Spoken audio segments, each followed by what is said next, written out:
നഷ്ടങ്ങളെക്കുറിച്ചൊന്നും ഇപ്പോൾ ചർച്ച ചെയ്യേണ്ട. ഞാൻ പറഞ്ഞത് ആലപ്പുഴക്ക് ഒരു നഷ്ടം ഉണ്ടാക്കാൻ ഞങ്ങൾ ആരും അനുവദിക്കില്ല. അത് എൻ്റെ ഒരു വാക്കാണ്. ആലപ്പുഴക്ക് നഷ്ടം ഉണ്ടാക്കാൻ പറ്റില്ല എന്നുള്ളത് വാക്കാണ്. ഞാൻ അന്നു മുതലേ പറയുന്നല്ലോ, 96 മുതൽ ഇങ്ങോട്ടുള്ള പൊക്കിൾക്കൊടി ബന്ധം പോലെയുള്ള ബന്ധമാണിത്. അതുകൊണ്ട് ആലപ്പുഴക്ക് കിട്ടേണ്ടതെല്ലാം പിടിച്ചു വാങ്ങിക്കും. ഓക്കെ.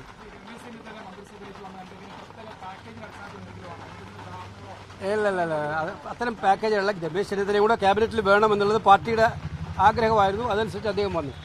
നല്ലതല്ലേ? ആലപ്പുഴയ്ക്ക് നല്ല പ്രാതിനിധ്യം ഉണ്ടാകാൻ പോകുന്നൊരു മന്ത്രിസഭയാണ് വരാൻ വേണ്ടി പോകുന്നത്. നമ്മൾ ബാധിക്കേണ്ടത് ഇനി ആലപ്പുഴയിലെ മാധ്യമപ്രവർത്തകരാണ്. നമുക്ക് ആലപ്പുഴയ്ക്ക് നഷ്ടപ്പെട്ടതെല്ലാം തിരിച്ചു പിടിക്കണം. എൻ്റെ പ്രധാന റോൾ അതായിരിക്കും. മറ്റെല്ലാത്തിനും ഉപരിയായിട്ട് മറ്റെല്ലാ റോളുകളും ഉണ്ടാവും.